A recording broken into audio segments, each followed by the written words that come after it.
नमस्कार, मैं हूं विवेक। और मैं हूँ सोनिया। हमारे इस खास विश्लेषण सत्र में आपका स्वागत है। मजबूत लोहे की ग्रिल और हाईटेक स्मार्ट लॉक्स, हम अक्सर सोचते हैं कि ये हमें एकदम सुरक्षित रखेंगे, है ना? हाँ, बिल्कुल। लेकिन आज की हमारी इस गहरी चर्चा में हम दिल्ली के विवेक विहार की उस दिल दहला देने वाली घटना पर बात करेंगे, जहां एक एसी ब्लास्ट के बाद 9 लोगों की जान चली गई। ये त्रासदी असल में बहुत गहराई से सोचने पर मजबूर करती है।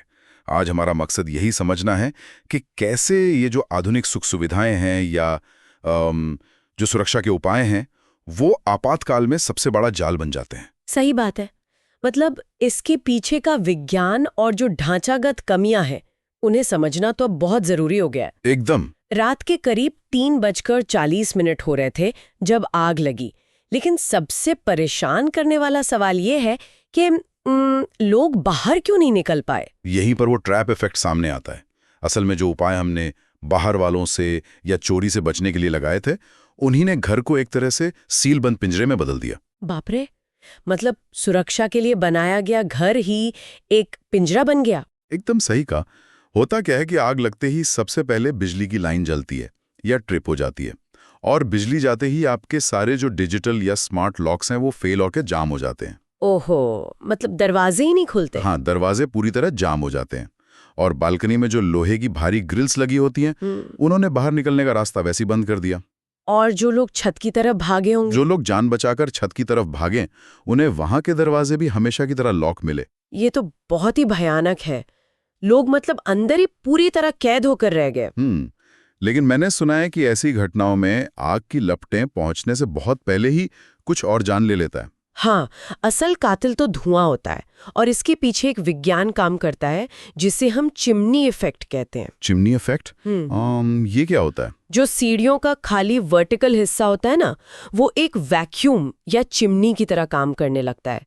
चूंकि गर्म हवा हल्की होती है, इसलिए वो बहुत तेजी से ऊपर उठती है। अच्छा, तो वो नीचे की गैसों को ऊपर ले जाती है। बिल्कुल, वो नीचे की सारी जहरीली गैसों को खींचकर सीधे ऊपर की मंजिलों तक पहुंचा देती है। और यहीं पर मुझे लगता है कि जो हमारे मॉडर्न इंटीरियर्स हैं, वो स्थिति को और बिगाड़ देते हैं। हाँ, सही कहा। क्योंकि घरों में जो सोफे का फोम है या नायलॉन के पर्दे और प्लास्टिक, वो जलने पर सिर्फ साधारण धुआं नहीं देते। हाँ, वो बहुत घातक कार्बन मोनोऑक्साइड जैसी गैसें छोड़ते हैं, और यही एस्फिक्सिएशन या दम घुटने का मुख्य कारण बनता है। मतलब बिना आग के संपर्क में आए ही इंसान बेहोश हो जाता है। हाँ, क्योंकि कार्बन मोनोऑक्साइड खून में ऑक्सीजन की जगह ले लेती है। शरीर ऑक्सीजन के लिए तरसता है और कुछ ही मिनटों में व्यक्ति बेहोश हो जाता है। स्मोक इनहेलेशन तो बस चुपचाप नाकाम कर जाता है। ये सच में डराने वाला है। अब अगर हम इस पूरी त्रासदी के ट्रिगर पॉइंट पर आएं, मतलब जो एसी ब्लास्ट हुआ, ये अचानक तो नहीं होता होगा। नहीं, ये बिल्कुल अचानक नहीं होता। जब पुराने घरों की जो पुरानी वायरिंग होती है, उस पे हम कई नए एसी का लोड डाल देते हैं, तो सिस्टम ओवरहीट होने लगता है। तो क्या इसके कुछ संकेत मिलते हैं पहले से? हाँ, कई संकेत मिलते हैं, जैसे कंप्रेसर से भिनभिनाहट या बजिंग की आवाज़ आना, एमसीबी का बार बार गिरना, ये सब चीख चीख कर खतरे का संकेत दे रहे होते हैं। लेकिन लोग अक्सर बस गैस भरवा लेते हैं और सोचते हैं कि काम हो गया। यही सबसे बड़ी गलती है।